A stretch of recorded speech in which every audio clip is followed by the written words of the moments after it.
मित्रांनो, रंग माझा वेगळा या मालिकेच्या 2 मेच्या एपिसोडमध्ये आपण पाहणार आहोत की टीचर कार्तिक आणि दीपाला सांगतात की तुम्ही दोघे जेवण करून घ्या, मी स्टाफ रूममध्ये जाऊन येते.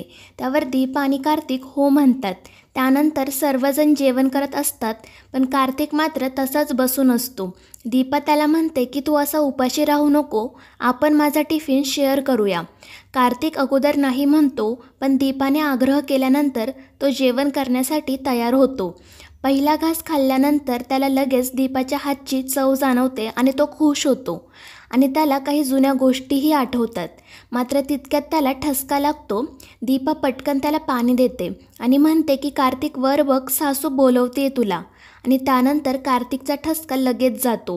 हे सर्व दोन्ही मुली पाहत असतात आणि एकमेकींना टाळ्या देत खुश होत असतात. त्यानंतर सर्वजण पुन्हा जेवायला सुरुवात करतात. तर कार्तिक दीपाला म्हणतो, भाजी छान झाली आहे नेहमीप्रमाणेच. आणि त्यावर दीपाही त्याला थँक्यू म्हणते. तर इकडे दीपिका कार्तिकीला म्हणते की दीपा आंटी होती म्हणून मला डॅडाची काळजीच करावी लागली नाही. आता आपले आईबाबा एकमेकांची काळजी घ्यायला लागले आहेत. त्यावर कार्तिकी म्हणते, म्हणजे आता आपला प्लॅन सक्सेसफुल होणार ना. त्यावर दीपिका म्हणते, पण त्यासाठी फक्त आपण चौघेच सारखे एकत्र असलो पाहिजे, आणखी कोणी मध्ये मध्ये यायला नको. त्यावर कार्तिकीही हो म्हणते. तर दीपिका तिला सांगते, पण ती आयशा आंटी येणार आहे ना डॅडाला भेटायला, ती जर आली तर डॅडा मलाही तिच्यासोबत बाहेर घेऊन जाईल, पण मला नाही जायचं आणि डॅडानेही तिच्यासोबत जायला नकोय.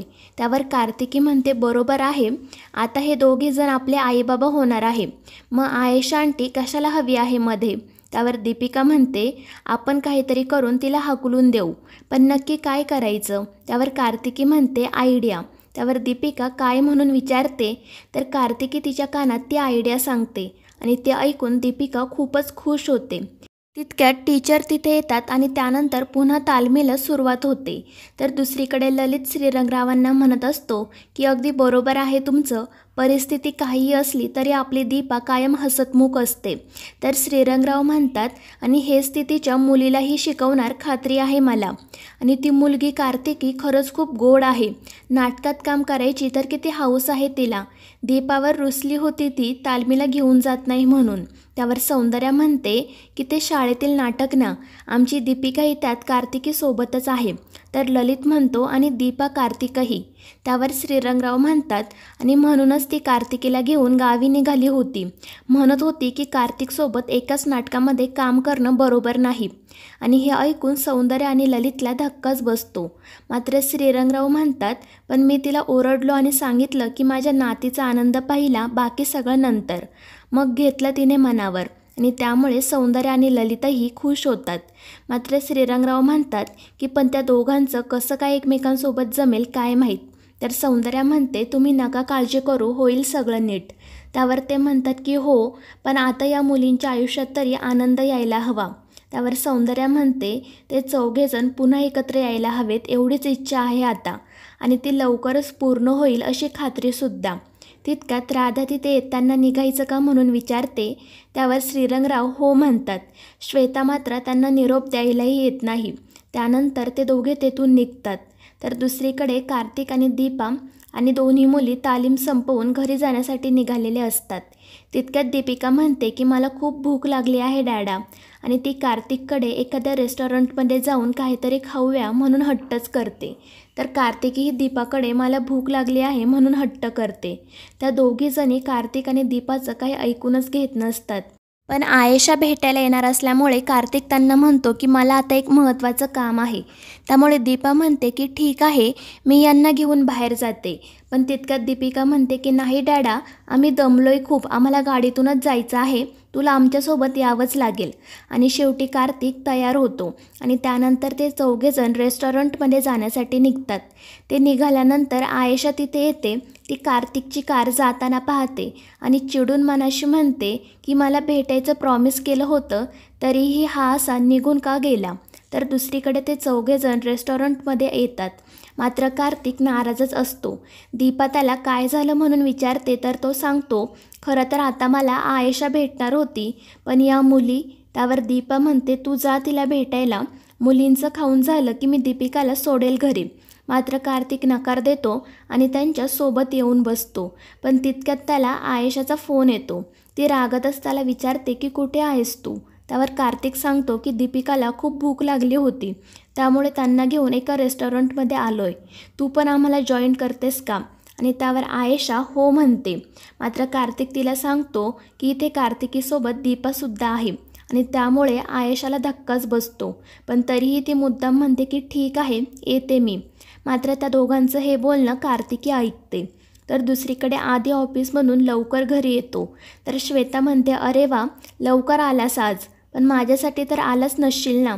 त्यावर आधी म्हणतो की हो, मीटिंग कॅन्सल झाली म्हणून आलो. त्यामुळे श्वेता उगाच नाटकं करत म्हणते की आय न्यू इट. तसंही माझ्यासाठी कोण येणार लवकर घरी. त्यामुळे आधी म्हणतो की तुझ्यासाठी तुझे वडील आले होते, पण तू त्यांच्याशी न बोलता इथे वर निघून आलीस. त्यावर श्वेता चिडून म्हणते की ते माझ्यासाठी आले नव्हते, ते इथे फक्त दीपासाठी येतात, तिची चौकशी करायला. आणि तसंही ते नेहमी मला इम्बॅरेसच करतात. काहीतरी फालतू गिफ्ट घेऊन आले होते. इनामदारांच्या घरी जाताना काय गिफ्ट घेऊन जावं एवढंही कळत नाही का त्यांना. दीपाचेच बाबा शोभतात ते खरं तर. आणि श्वेताचं हे बोलणं ऐकून आदित्य खूपच चिडतो. तो म्हणतो की श्वेता, माइंड युअर लँग्वेज, आणि त्यांनी जे काही आणलं ते प्रेमाने आणलं आहे. तर श्वेता म्हणते, आंबे आणि गरे हे तर 2 मिनिटामध्ये ऑनलाईनही ऑर्डर करून मिळतं.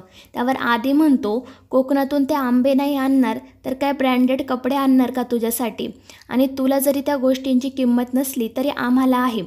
आणि त्या दोघांचा वाद हा वाढतच जातो. शेवटी तर श्वेता ते आंबे फेकून द्यायला जाते आणि त्यानंतर ती ते आंबे स्टोअररूममध्ये लपून ठेवते आणि मनाशी म्हणते की आता हे इथेच सडून जाऊ दे, कोणालाच खायला नको. पण तितक्यात तिथे तिला आधीचा कॅमेरा सापडतो आणि तो पाहून तिला धक्काच बसतो. तर दुसरीकडे कार्तिकी दीपिकाला सांगते की आयेशा आंटीसुद्धा इथे येत आहे आणि त्यामुळे दीपिकाही नाराज होते. त्यानंतर त्या दोघीजणी ठरवतात की आपण इथून निघूया आणि रस्त्यात पाणीपुरी खाऊया, म्हणजे आयेशा आंटी तिथे येणार नाही. तर मित्रांनो, या मालिकेच्या पुढील भागांमध्ये आपण पाहणार आहोत की आयेशाचा पुन्हा कार्तिकला फोन येऊ नये म्हणून दीपिका कार्तिकचा फोन स्विच ऑफ करते आणि त्यानंतर त्या दोघीजणी कार्तिककडे हट्ट करतात की आम्हाला या रेस्टॉरंटमध्ये काही खायचं नाही, आम्हाला बाहेर पाणीपुरी खायची आहे. आणि त्यामुळे दीपा आणि कार्तिक त्यांना पाणीपुरी खायला घेऊन जातात. त्यानंतर त्या दोघीजणी त्यांच्याकडे हट्ट करतात की तुम्ही एकमेकांना पाणीपुरी भरवा. आणि नाईलाजाने दीपा कार्तिक एकमेकांना पाणीपुरी भरवतात आणि ते पाहून दोन्ही मुली खूप खुश होतात. तर मित्रांनो, या मालिकेचे पुढील भाग अतिशय रंजक होणार आहेत. या मालिकेच्या पुढील भागांच्या अपडेटसाठी आपल्या चॅनलला सबस्क्राईब करा.